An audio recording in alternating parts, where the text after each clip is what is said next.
Okay. Mu mateka yo y'Uburundi umugore yo harika oya kirazira oya reka mbivuga ukunda umugabo yo harika ngira yo bikora ubaye uri nka Samusoni rijya banga orimena oya kirazira bifate kumbonye ndi Adamu kijya camwa wokizana ya Seven Brown ya Seven Brown n'umuririmbyi mwino mwisi uri kubikora neza cyane. Reka tugende imbere ya byose tuvuga ati turabara mu bakunzi ba Elike Burundi TV ntibage kuvuga ati imbere kamera ukumena ati buri kibengamya amasimba from South ya ntare mu maroko behind the camera say my cameraman n'umuse nahinduye chain na changes Simone imbere ya kamera urabona ho Seven Brown bro ati felicitation brother. Ya merci. Ya Seven Brown n'umuririmbyi navuga ati numu upcoming canke underground ariko araduga ariko arakora neza. Seven Brown nashaka kumenya abakunzi ba Elike Burundi TV na nifuza ko bomenya ko mbe umuririmbyi Seven Brown ninde. Ya umuririmbyi Seven Brown ni umuririmbyi akora style ya R&B. Ya nice kintu Seven Brown asanzwe akunda cyane mu muziki. Mu muziki ndakunda kuba mpuza nabo turi kumwe muri industry. Yeah.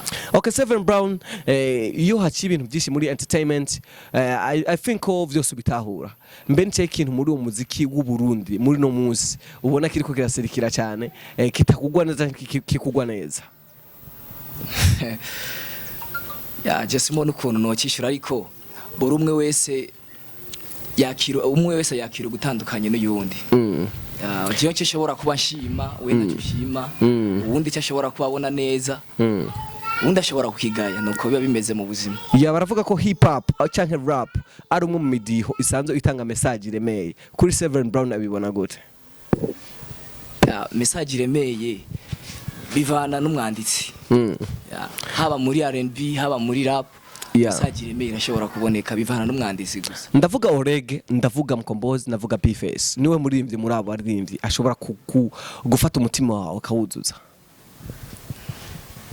Ya bose barashobora kuba bawufata. Mvuze ngo mvuge naka banzanye amacakubiri. Okay, base ni ikintu nyabaki ku muririmbyi. Nta mpamvu kubera ko benshi babikora kugira ngo barondere kiki. Kuko uwari wese agiye kuri channel y'umuntu kanaka akabona hamubaye ibintu bitangaje ni lazima ijya ndirimba ikwirikira aze kuyikwirikirana. Okay, mbe kubera iki Seven Brown ivyo ntatashobora kubitegura. Birashika nanje nkabitegura. Nishe Seven Brown asanzwe yanka cyane mu baririmbyi bagenzi we. Ndanga kugara. Okay, no muririmbyi amaze kugara ko cyane bikagutera stress cyane mu bwonko bwawe. Gani bangaji wanje. Okay, barakora indirimbo na KPM ndavyibaza. Ari muri keep level. Mbe iyo ndirimbo ikaba yaravuzwe ko vyinshi ariko iyo ndirimbo tukatubona ntabwo yateye ivunga cyane ma views ariko mugabo tukabifata nk'ibisanzwe ku baririmbyi ba hip hop. Mbe Seven Brown abibona gute? Ibona nkuko vyabaye nyene kubera ko novuga ati indirimbo yarononwe kuri video. Mbe kugira iyo nono kuri video mbe iyo ndirimbo wagiye kuyipostinga utayiravye? Indirimbo umuntu aba yayiravye ariko byamaze kuba nta kundi kuntu wobigenza. Okay, director akoze iyo ndirimbo mwamwe aricaranye ukamubwira ati warankoshereje? Ntabwo yigeze ashobora kubisigurira fresh ariko narayimubwiye ati ibi bintu wagize ntabwo ari byiza. Reka tugere kuri keep level. Muri keep level atoye KPM abari umukorana kweko utatoye level mtindo. Kwabaye gukunda kwiwanje. Okay, n'umunsi uri gutegura project imeze gute mu muziki w'u Burundi? Ya uyu munsi ndiko ndategura kongera gukora ibindi bikorwa byinshi cyane nk'ubu ndamaze kuba mfise lese indekurira kuririmbira kwa Trust Beat Iteka Music. Muri indwi nyine dutanguye ndashobora kwinjira studio. Okay, uri umuririmbyi mutoyi cyane novuga ati uri mukiri mutoyi cyane.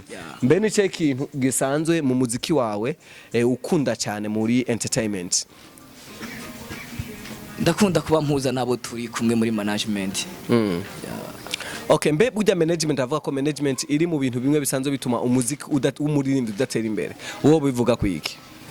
Bivana n'umuririmbyi bikavana na management. Management imaze kuba muhuza ibintu byose bigenda fresh. Okay, music kuri wowe uyifata gute? Ndayifata nk'akazi. Akazi gute? Abandi bavuga ko umuziki utariha. Uvuze yuko umuziki utariha. Turavye kuri abakuru bacu aba legend biwacu mu Burundi. Tukaraba kuri ba Big Fizo ba Sat B.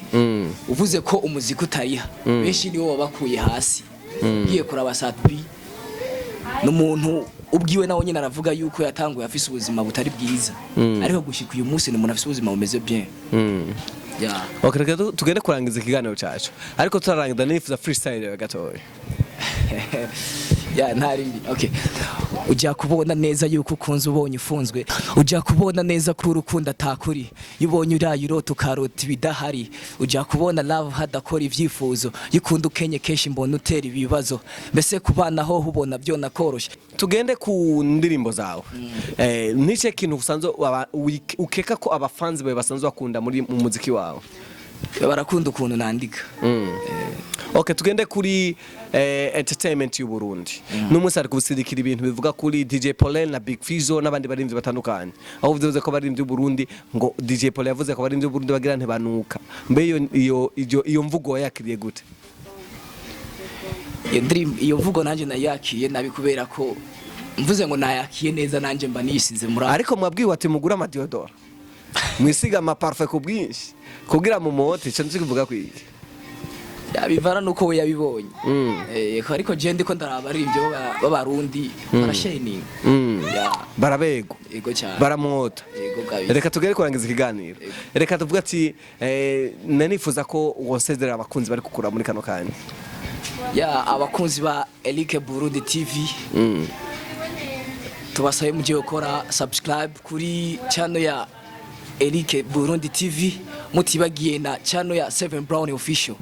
Haba kuri Facebook, haba kuri YouTube, hose mugende mubikore. Bakunzi ba Elike Burundi TV nari kumwe na 7 Brown, umwe mu bajene bari gukora neza muri industry entertainment ya 257. Ndavuga turakunda cyane ati ciao.